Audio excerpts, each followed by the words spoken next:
Body to body with you in the dark. Say that you want me, say that you want me. Over and over, all the way up to the tip of my tongue. You touching me slowly, touching me slowly. E aí galera, beleza? Eu sou a monitora Érica e agora nós vamos fazer a revisão sobre os osteíctes. Vamos iniciar aqui com o cladograma, que é o que eles gostam muito de perguntar. Começando pelo craniata, que são das feiticeiras em diante. Envolve todo esse grupo aqui. Sendo que as feiticeiras elas não estão incluídas aqui no vertebrata, certo? Porque elas são desprovidas de coluna vertebral. Aí, a partir das lampreias, a gente já vai encontrar uma espécie de coluna vertebral, né? Meio que cartilaginoso, mas já é já dá para considerar ela como sendo parte do vertebrata em diante. Então, depois desse grupo vem os gnatostomatas, né? Que esses aqui ainda são os agnatos, eles não possuem mandíbula, e a partir daqui eles já vão possuir a mandíbula, a partir dos condrictes em diante. Então é importante apenas você entender como se dá aqui a evolução, a classificação dos grupos, né, a partir dessas características específicas que são coluna vertebral, a questão do crânio, esse aqui tem crânio, mas não tem coluna vertebral, e aqui já tem uma espécie de coluna vertebral, porém não tem mandíbula, e por isso que ele não pode ser considerado junto com esses aqui, entendeu? Que já são gnatostomatos, que já tem a mandíbula, daqui do condrites em diante já tem mandíbula, daqui para trás não. Aí nós vemos aqui os osteíctes, que fazem parte dos gnatostomatas, né? E são os peixes ósseos, né? Todo esse grupo aqui faz parte dos osteíctes. É o que nós vamos estudar agora em diante. Aí aqui vem a parte das radiações evolutivas, né? O Devoniano foi a explosão dos osteíctes, foi considerada a era dos peixes. Aí temos a divisão dos dois grupos, que é o actinopterígio e o sarcopterígio. Aqui tem os actinopterígio, são peixes com nadadeiras raiadas. E a partir daqui, ó, temos os sarcopterígios. E esse grupo, eles já vão evolutivamente ser mais próximo do grupo que vai conquistar a Terra. E aí nós vamos chegar no grupo adiante, que vai ser estudado adiante, os lisofíbia. E aqui tem algumas características, as sinapomorfias dos osteíctes, que é a ossificação endocondral, a formação primitiva de ossos dérmicos e pericondrais, bexiga natatória e opérculo sobre as brânquias. Isso aqui são as sinapomorfias dos osteíctes, que sempre cai, ele sempre procura, pede exemplos, né? Temos a questão da ossificação endocondral, né? O opérculo aqui das brânquias, para proteger as brânquias, né? Bexiga natatória, que serve para a flutuabilidade do peixe, a formação primitiva de ossos dérmicos e pericondrais. Aí nós vamos ter dois grupos, né? Os grupos do sarcopterígio e os grupos do actinopterígio. Geralmente ele vai pedir a diferença, né, desses dois grupos, né? As características de um e característica do outro. Então, os sarcopterígios, eles têm como característica as nadadeiras lobadas, a cobertura por cosmina, e eles estão classificados em três grupos: a actinistia, o dipnoi e os tretápodes, que é dos anfíbios em diante. Então, são características que os professores gostam de perguntar, né? São as principais características dos sarcopterígios. Aí você pode ver aqui a diferença de uma nadadeira do sarcopterígio e do actinopterígio, que as nadadeiras elas são raiadas e aqui a nadadeira ela já é lopada, que é a diferença. Aqui mais uma questão de citar para vocês um exemplo dos actinistia, que é o Coelocanthus, né, que tem as nadadeiras carnosas e lobadas, duas nadadeiras dorsais, a cauda de ficerca e a ausência do osso maxilar. uma peculiaridade dele. A cauda de ficerca, a questão da nadadeira lombada, ela está presente, que é característica dos sarcopterídeos. Então, nós vamos ter aqui o dipnóio, o outro grupo, mais um grupo dos sarcopterídeos, que são peixes pulmonados. Aí tem aqui a questão da bexiga natatória, que provavelmente a bexiga natatória ela possa ter originado, né, esse pulmão primitivo que vai ser que vai fazer com que o sarcopterídeo dipnóio consiga respirar, né, fora d'água. E é interessante, se você for com um pescador ou uma pessoa que trabalha assim com pesca, pessoas simples, elas chegam até a dizer que a bexiga natatória do peixe ósseo, no caso do Osteíctea, né, ela é um pulmão, eles chamam de pulmão. Mais na frente a gente vai ver que a bexiga natatória, na verdade, ela tem a ver com a flutabilidade do peixe, né? É um saquinho que esvazia, ele enche, infla e esvazia de acordo com a necessidade do peixe de flutuar, de subir ou descer na água, né? Aí algumas pessoas chamam essa bexiga natatória de pulmão e também de grude, né? Algumas espécies eles tiram a bexiga natatória para vender a grude do peixe, que é a bexiga. Aí tem ausência de articulação entre o pré-maxilar e o maxilar e nadadeiras dorsais, né, caudal e anal fusionadas. Então a gente vê que eles tem essa característica aqui peculiar, um peixe mais inteirão, assim, comprido, não é? Você imagina não sei se você já viu o pirarucu, mas é mais ou menos assim. Deixa eu ver um pirarucu aqui para mostrar. Aqui o nosso pirarucu, formato do corpo dele. Você vê um pirarucu, você vai lembrar do sarcopterídeo, do peixe pulmonar de Pinói. A gente vai ter o Neoceratodus como exemplo. Eles se locomovem por ondulações laterais no corpo, né? Ou caminham usando as nadadeiras pélvicas no fundo lá no fundo, vai tipo fazendo um movimento assim de perninha, né?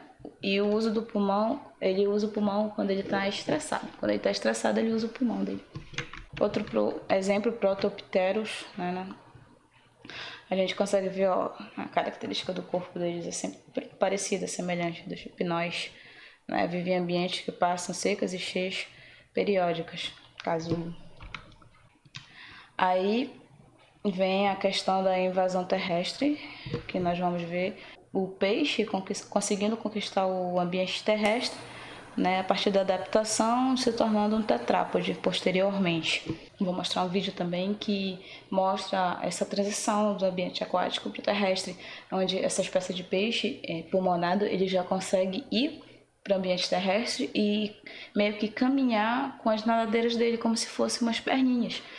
Mostra bem essa adaptação e dessa transição do ambiente aquático para o ambiente terrestre.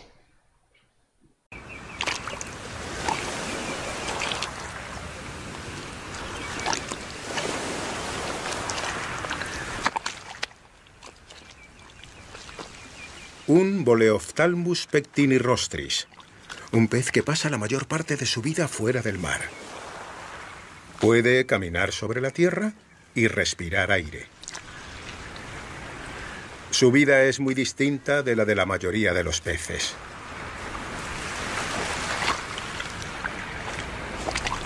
Un pez fuera del agua puede ser, pero aquí en Japón medran.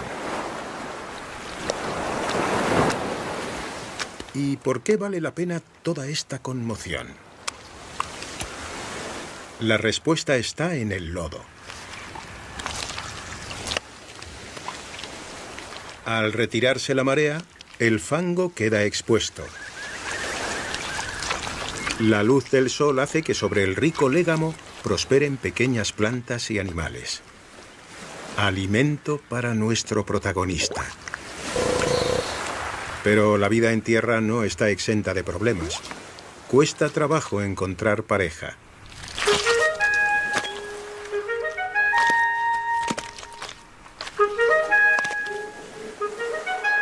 saltar sobre el barro te ayuda a llamar la atención.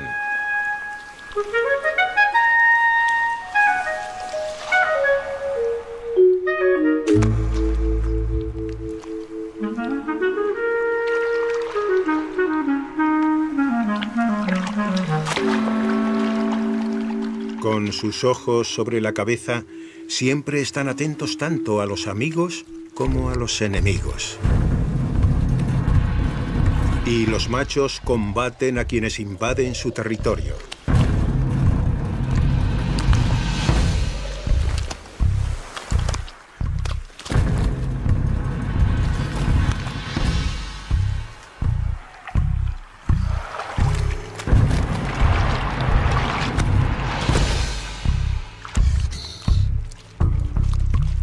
También deben tener cuidado de no secarse al sol.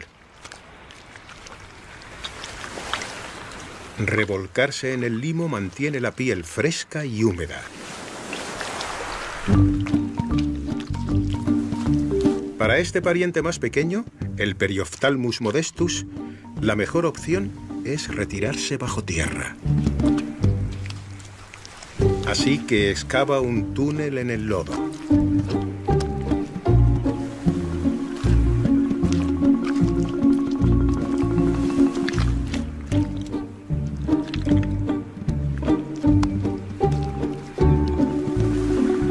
La pila de barro es un indicio de la extensión de la excavación.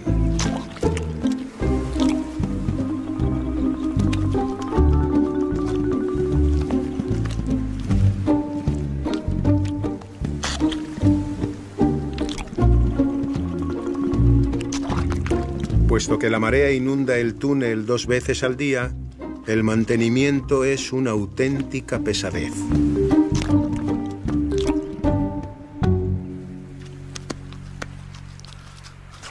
El túnel es más que un refugio del sol.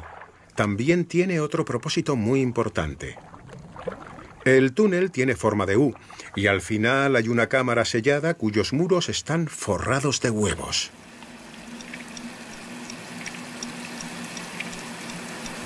Los huevos se conservan al aire, ya que este es más rico en oxígeno que el agua.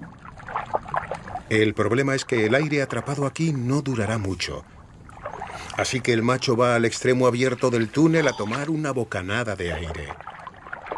Y regresa al final del túnel, donde lo libera en la cámara de los huevos, renovando así el oxígeno del que dependen los huevos. Repetirá esto cientos y cientos de veces hasta que los huevos eclosionen.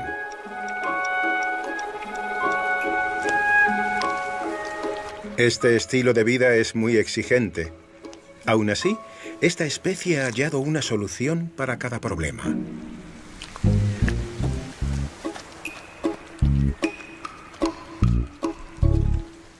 Nesse vídeo nós vamos ver o peixe, né, no ambiente aquático, e aí de repente acontece aquela seca, né, a seca, a estiagem, e aí a adaptação fez com que ele conseguisse se enterrar na lama, e ele consegue diminuir o metabolismo dele para poder sobreviver àquele ambiente durante muito tempo mesmo. Aí quando volta a chuva, quando volta a encher os rios, aí esse peixe ele sai desse estado de metabolismo, né? É latente, o corpo dele está mais lento, o metabolismo dele está mais lento, aí ele volta e continua a vida dele normal na água. Lungfish are an ancient fish that can be found in Africa, South America and Australia. They live in the murky margins of swamps and rivers. But sometimes, water can dry up during droughts. Lungfish have found a way around this fundamental problem. Their strange solution has enabled them to survive for more than 300 million years. When their watery home vanishes, lungfish can turn to breathing air, like a mammal.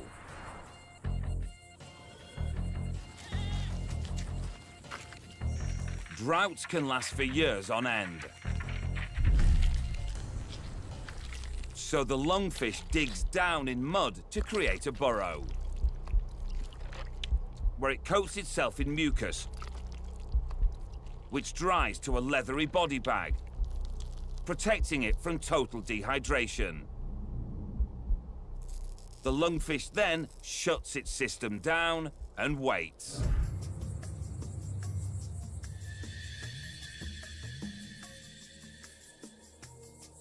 It can survive for years, if that's what it takes. The lake and the fish may be long forgotten, but the lungfish will still be there. Its metabolic rate drops by 60%. What little energy it does need comes from slowly consuming its own muscles. It effectively eats itself to survive.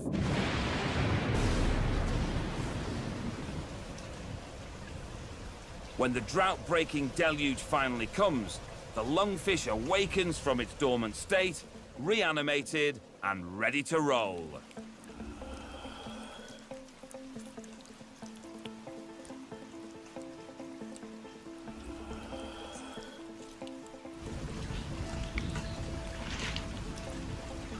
On an evolutionary scale, this problem-solving was a game-changer. It has kept the lungfish alive since before the dinosaurs. Aqui a gente tem a questão do sistema respiratório do Sarcopterygia, que é a evolução dos pulmões e bexiga natatória, né? Aquela questão da bexiga natatória ter se tornado um pulmão, né? E os pulmões pareados, né? E ventrais, né? Então, já com dois pulmões, um lado esquerdo e um lado direito, e meio que ventralmente a localização do pulmão no peixe. Aí a gente vai ter o sistema circulatório do Sarcopterygia, ele é um pouquinho mais complexo que o circulatório do Actinopterygia. Então, ele vai ter um seio venoso, dois átrios, o coração com dois átrios, sendo que é átrio e ventrículo parcialmente dividido, com circulação dupla e 5 arcos aórticos. Ele pode perguntar nessa questão, aí você pode citar, né, circulação dupla, 5 arcos aórticos. Sistema nervoso e sentidos, com lobos olfatórios, cérebro e cerebelo, lobos ópticos, 10 pares de nervos cranianos, 3 pares de canais semicirculares e aparato vestibular. Consegue ver as características mais complexas, né, do Sarcopterygia. Temos o sistema reprodutor, né, que eles são dioicos ou gonocóricos, que tem diferença do sexo feminino para o masculino, né, são sexos separados. Fertilização interna ou externa. Então aqui a gente já vai ter uma fertilização interna, né? Tanto externa quanto interna no Sarcopterygia. Aí nós vamos ter os Actinopterygia, né? Que a cobertura, o tegumento dele já é uma substância denominada de ganoína, né? A cauda é homocerca, com nadadeiras raiadas, diferentemente dos Sarcopterygia. Aqui nós vamos citar o sistema esquelético dele, né? O grau de ossificação variável, condocrânio não ossificado, números ósseos dérmicos bastante, né? Peixes ósseos derivados, né? E coluna vertebral, né? Com arcos neural e emal. Aqui nós temos o sistema muscular, formado os músculos tipo miômeros. Esse formato como se fosse tipo um W. Isso aqui, essa disposição é justamente para auxiliar na natação, né, fusiforme do peixe na água. Essa é a função desse tipo de músculo. Aqui nós temos o sistema circulatório dos Actinopterygia, né, em que a característica deles é coração com seio venoso, né, o átrio sem divisão, ventrículo sem divisão, ou seja, vai haver a mistura desse sangue nesse sistema circulatório. Circulação simples, com 4 arcos aórticos e as células eritrócitos nucleadas, certo? Então, a gente pode ver que o sistema circulatório do Actinopterygia é um sistema bem simples. A gente vai ter também o sistema digestório dele, com os dentes desenvolvidos, né, nas espécies, e quase nenhuma glândula oral mucosa, né? Mas eles têm os dentes, têm a língua também. Aqui também nós vamos ter o sistema respiratório deles, onde eles têm as brânquias internas, são essas aqui, protegidas pelo esse opérculo. Bexiga natatória ou bexiga de gás, que faz o controle da flutuabilidade na coluna d'água, né, como eu havia falado antes, e respiração complementar. Ela também faz o papel de respiração complementar. Então, por que as lamelas, por que as brânquias do peixe são vermelhas? Por que tem essa cor avermelhada? Porque é onde ocorrem as trocas gasosas. E onde tem trocas gasosas, lembra logo da hemoglobina, do ferro, que dá uma cor avermelhada ao sangue, né? Então, como ocorre, né? Então, a gente começa com a direção da água entrando no organismo do peixe, porque o peixe, ele respira captando o oxigênio que está presente na água. Então, segue esse caminho. Quando a água ela chega nas brânquias, a água ela passa primeiro por pequenos cílios, né, que ficam nas brânquias, que servem para filtrar as impurezas presentes na água. E depois, a água dela filtrada, ela atravessa as brânquias, que tem umas minúsculas estruturas formadas por filamentos e lamelas, né? São as lamelas primárias e as lamelas secundárias. E é nessas lamelas que ocorre a troca gasosa. Como a água ela concentra oxigênio e o sangue concentra mais gás carbônico, há uma tendência de essas concentrações se equilibrarem. Então, esse processo é chamado de difusão. Então, o oxigênio ele atravessa as paredes permeáveis das lamelas, né, e entra na corrente sanguínea, enquanto que o gás carbônico segue o caminho contrário. Então, enquanto o sangue leva oxigênio para todo o organismo do peixe, né, a água ela segue carregando o gás carbônico, atravessa as brânquias e deixa o corpo do peixe, pelas fendas branquiais e pelo opérculo. Então, segue esse caminho. Ó. Aqui. Aí, a gente consegue ver aqui bem detalhadamente o arco branquial, onde a água vai passar por aqui, vai ser filtrada, depois passa por aqui e acontece a questão da troca gasosa, né? A gente pode ver que tem, olhando mais profundamente, existem os capilares, né? E os vasos para poder fazer essa troca de gás carbônico e troca de oxigênio, entendeu? Entrada de oxigênio e saída de gás carbônico. Então, é dessa forma que acontece. Fazendo uma ampliação aqui, a gente pode observar como ocorre a troca gasosa, onde a água vai passar pelas lamelas, pelos filamentos branquiais, e aí vai ocorrer aqui no arco branquial, através dos capilares e desses vasos, né, a questão da entrada do oxigênio e da saída do gás carbônico. Então, é dessa forma que ocorrem as trocas gasosas no peixe, né, para ele fazer a respiração dele. E é por isso que as lamelas, é por isso que as brânquias são vermelhas. Aqui tem a questão do sistema excretor, né, com rins opistonéfricos pareados. E tem a diferença aqui do peixe de água doce para o peixe marinho, a questão da osmorregulação.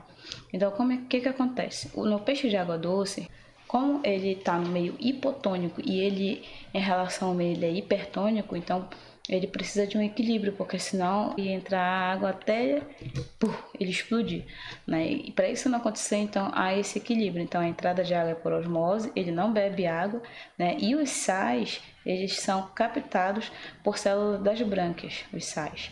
Elimina grande quantidade de urina diluída. E já no peixe marinho, né, ele perde água por osmose, né, e ele bebe água, né. Para não acontecer a questão da desidratação dele, ele já tem um mecanismo de osmorregulação diferente do peixe d'água doce. Então ele perde água por osmose, ele bebe água, né, e os sais eles são excretados por células das brânquias, né, e ele elimina pequena quantidade de urina na água. Então a diferença é basicamente essa. Enquanto ele tem a entrada de água por osmose, o outro ele perde água por osmose. Enquanto um elimina grande quantidade de urina diluída, o outro elimina pequena quantidade de urina diluída. Enquanto um não bebe água, o de água salgada já bebe água.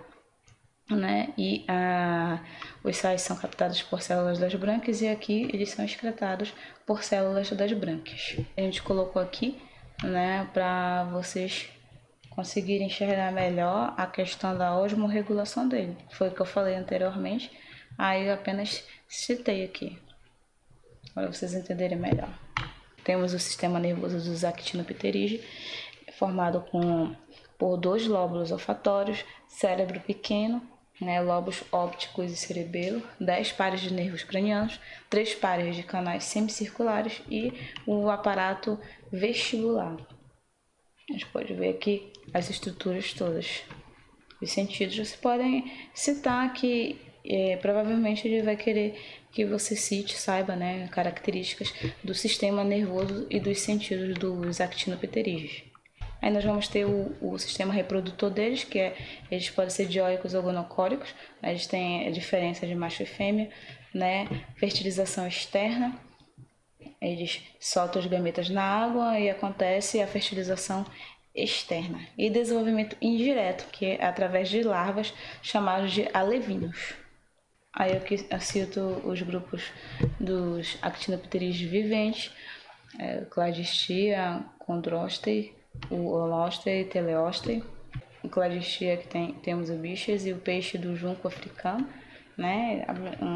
Exemplos de peixes aqui, as características peculiares: espiráculo e válvula espiral no intestino, esqueleto bem ossificado, escamas espessas, bem basal, né? Aí nós vamos ter os esturjões e peixe escápula, que são do grupo Chondrostei. Redução de ossificação dérmica, nadadeira caudal heterocerca, é semelhante aos dos tubarões. Aí o grupo dos holósteis, né, que são esses 2 grupos aqui, do Gaze e do Bolfins, acho que é assim que fala, aqui o rosto alongado, nadadeira dorsal posterior, né, e escamas sobrepostas. Já esse aqui já tem um rosto curtinho, escamas finas e cabeça com placas ósseas, bem estranho. Aí aqui nós temos os teleósteos, que são os peixes que a gente está acostumado a ver, né? A maioria dos peixes viventes, dieta diversificada. Aí temos aqui a diversidade de grupos que pertence aos teleósteos. Geralmente a gente encontra na feira. Aí vai falar de cada grupo, né? Citar as características, né? De cada grupo dos teleósteos. Eu acredito que ele só vai pedir a citação mesmo da característica. Forma óssea, a boca, a mecânica, essas coisas. Aqui nós temos o Elapomorpha, né, com larvas de leptocéfala, catádromas. A catádromas é quando ele nasce na água salgada, né, mas ele continua a vida dele, o desenvolvimento dele na água doce. Que ele fica nessa... ele vive uma parte da vida na água salgada, uma parte da vida na água doce. Aqui o Clupeomorpha, né, visão e audição desenvolvida, planctônicos e vivem em cardumes e alimentam-se de plâncton diminuto. Aí tem o Eutelostei, né, a maioria dos peixes atuais, verdadeiros teleósteos, que são milhares de espécies com grande diversidade morfológica, né, são os que mais a gente está acostumado a ver, né, por aí. Aqui nós temos as especializações das maxilas do teleósteo, né? Predodossucção, né? Ele faz a protusão mandibular, que é como se colocasse para frente assim a mandíbula dele, né? Para poder facilitar a captura da presa, da alimentação dele. Então são adaptações, né? Aumento do volume da câmara orobranquial, protusão mandibular, predodossucção, são adaptações para ele... para a alimentação dele. Aqui, ó, com dentes desenvolvidos, mandíbulas faríngeas, né, móveis para segurar e manipular a presa, né, extração de nutrientes vegetais. Então, são todas as adaptações, né, que o grupo tem para ter um bom desenvolvimento durante o passar do tempo, né, garantindo uma alimentação de maior qualidade. Algumas das adaptações que ele também pode pedir, em que você pode citar, né? Algumas espécies utilizam para coleta de alimentos, outras para corte, fazer corte. Não é corte, é corte, né? A dança do acasalamento para fêmea. ficar se exibindo para a fêmea, né? Produção de sons também, são utilizados para produção de sons. Caminhar, né? Que algumas espécies caminham, como a gente viu no vídeo, consegue como se fossem perninhas assim. E voo, na verdade, planar, né? Alguns peixes conseguem planar utilizando as nadadeiras. A questão aqui da reprodução dos actinopterídeos, né? Esses são diversos modos, sendo que a maioria é ovípara, ou seja, a maioria é através de ovos. Aqui tem uma curiosidade na questão do cavalo marinho, que é um peixe, né? E aí aqui o macho grávido, né? Ah, meu Deus, como o macho está grávido? Na verdade, o cavalo marinho macho, ele e a fêmea, eles vão dividir esse trabalho assim da gestação, né? Então, assim, o casal ele diminui, dessa forma ele diminui pela metade, 50%, o tempo para gerar os filhotes. Então, a fêmea, o que é que ela faz? A fêmea, ela deposita os óvulos na bolsa incubadora do macho, né? E ele os fecunda e carrega também os ovos fecundados. Aí, durante esse período, o macho, ele fica grávido, né? Fica ovado, né? E a fêmea, ela tá produzindo os óvulos que são fecundados para o próximo acasalamento. E olha que legal, gente, que eu encontrei andando na rua de São João de Pirabas. Olha que eu venho andando aqui na rua e olha o que eu encontro aqui secando. O que eles chamam de grude do peixe. E é a bexiga natatória que eles comercializam. Então tá aqui secando a grude do peixe. Muito legal. Ou seja, né, eu passei e olhei assim, meu Deus, que negócio é esse? Já eu olhei assim, rapaz, isso é bexiga natatória. Aí eu fui, chamei o rapaz que estava sacando, perguntei, moça, o que é isso? Aí ele disse, isso aí é grude.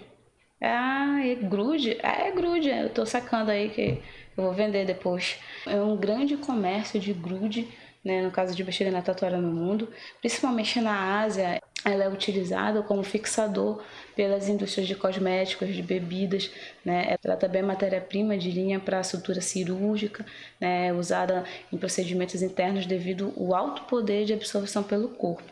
Então, a grude é um produto muito importante, né? Vendido, né? Que os pescadores aproveitam algumas espécies de peixe, como a gurijuba, por exemplo, para vender e exportar essa grude. Não é nem consumida aqui no Brasil, ela é consumida fora.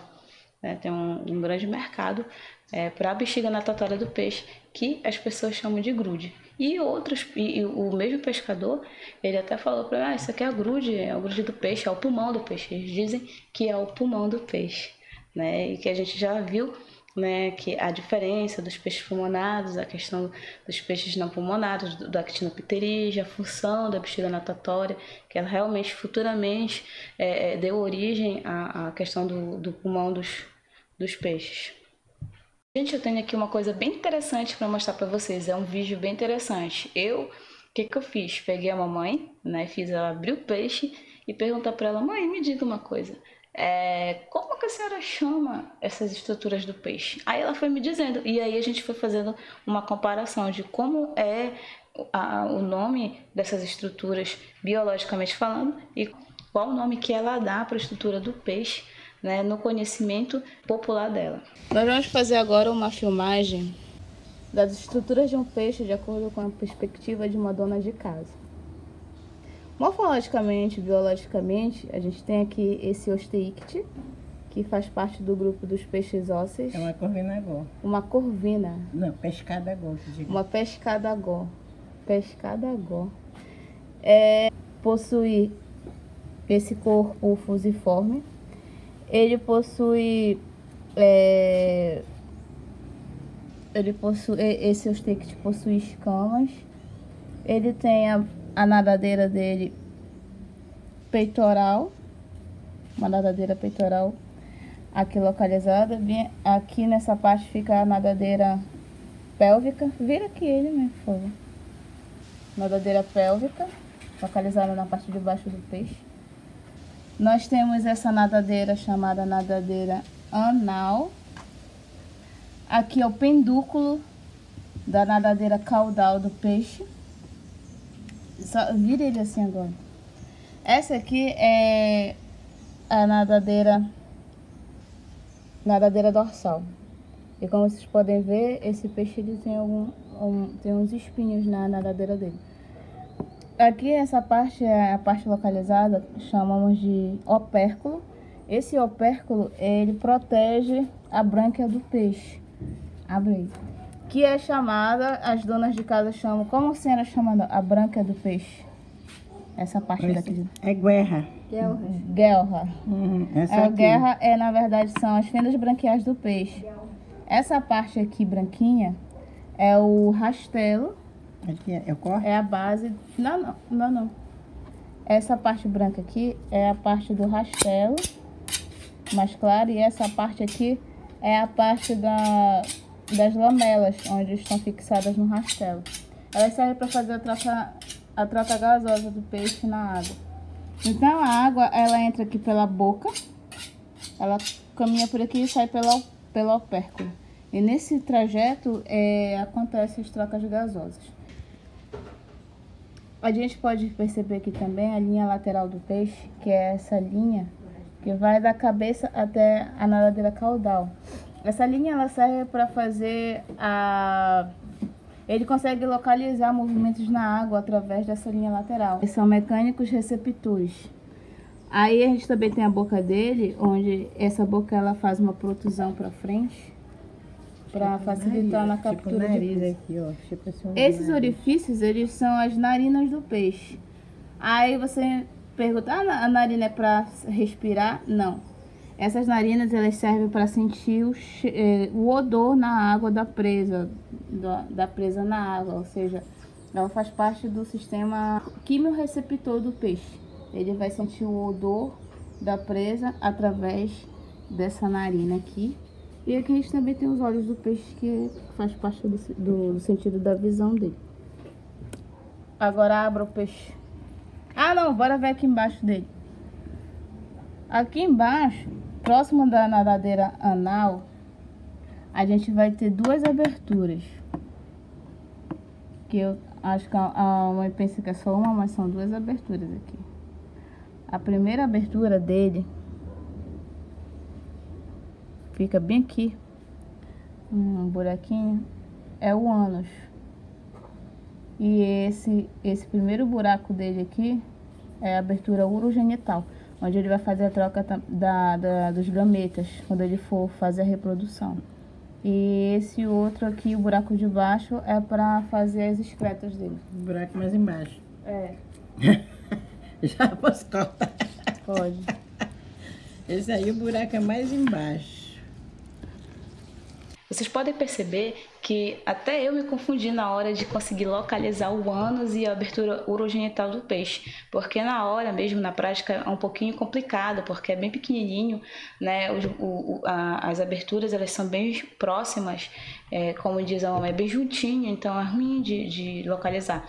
Então eu peguei essa foto aqui, que dá para bem explicitamente ver onde fica o ânus e a abertura urogenital. Então a gente tem aqui para seguir a nadadeira pélvica, fica logo abaixo do peixe, na região ventral. E aí nós vamos ver aqui, ó, que a primeira abertura é o ânus. O primeiro orifício é o ânus. Então o ânus ele vem logo acima da abertura urogenital, que é onde aqui os gametas entram para fazer a fecundação. O ânus é logo acima da abertura urogenital, que é por onde acontece a entrada dos gametas. A gente consegue ver a diferença e a localização, né, caso ele pergunte na prova. Isso aqui é uma foto bem legal, onde dá para perceber direitinho onde fica o ânus, que é por onde saem as excretas do peixe, e onde fica a abertura urogenital, que é onde acontece a entrada dos gametas.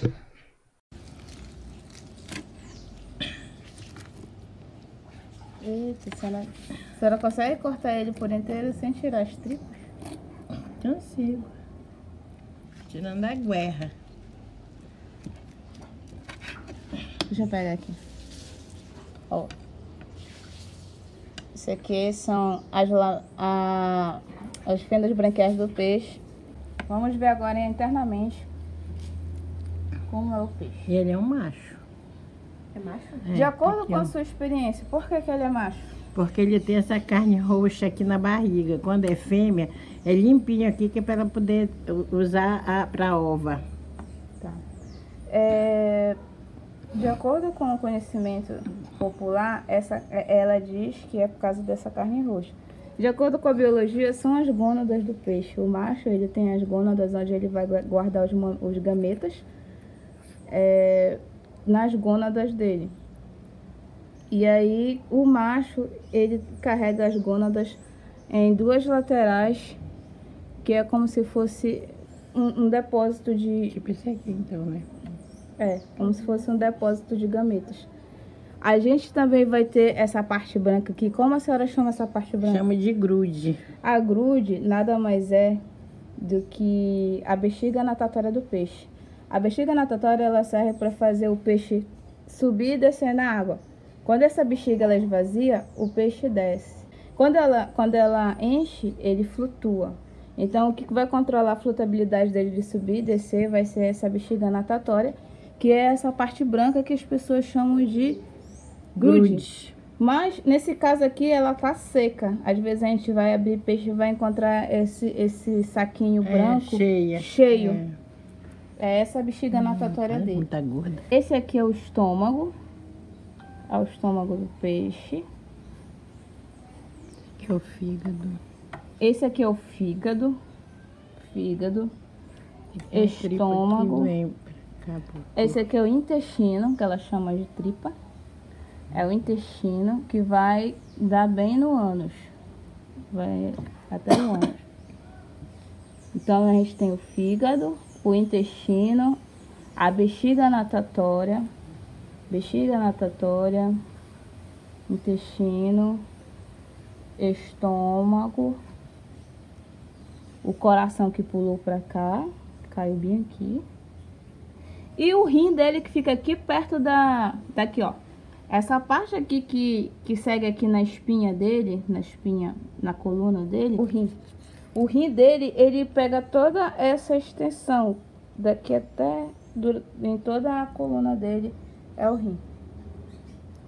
Aí a gente pode ver também os músculos do peixe. O que mais nós podemos ver aqui? Deixa eu ver se dá pra mostrar a língua dele. Olha, a gente também tem a língua do peixe que serve. A língua já saiu. Eu já aqui cortei um pedaço aqui, ó. Não, mas tá aqui a língua. Ah, tá. Então é isso, é basicamente isso. Quer dizer que isso aqui é o rim, É o rim do peixe. A senhora achou estranho? Achei. Aquele coração é bem pequenininho. Isso aqui é sanguezinho pisado. Olha como tá gordo essa gorda.